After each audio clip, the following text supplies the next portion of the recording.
So, Bartholin cyst వచ్చినప్పుడు symptoms ఎలా ఉంటాయనేది చాలా ఇంపార్టెంట్ అండి. సో, మనము వజైనల్ ఏరియాలో పెయిన్ అనేది స్టార్ట్ అవుతుంది. కొంతమందికేంటంటే ర్యాపిడ్‌గా ప్రోగ్రెస్ అయిపోతుంది. పొద్దున పెయిన్ అనేది స్టార్ట్ అవుతుంది.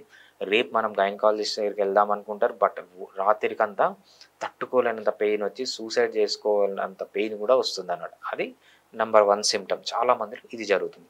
కొంతమందిలో ఏమవుతుందంటే వచ్చి పోతుంది, వచ్చి పోతుంది అంత సివియర్‌గా ఉండదన్నమాట. సో, ఇంకోటేంటంటే ఎప్పుడైతే ఈ బార్తోలిన్ సిస్ట్ అనేది ఇన్ఫెక్ట్ అవుతుందో, లోపల పస్ ఫార్మ్ అయితుందో, వీళ్ళకు ఫీవర్ గానీ, లేకపోతే హెడేక్స్ గానీ, మెలేస్ అంటే బాడీ వీక్‌నెస్ గానీ, బాడీలో ఫీవర్ వచ్చినట్లు ఉండడం గానీ, బాడీ పెయిన్స్ గానీ, హెడేక్ గానీ ఇవన్నీ చూస్తుంటాం.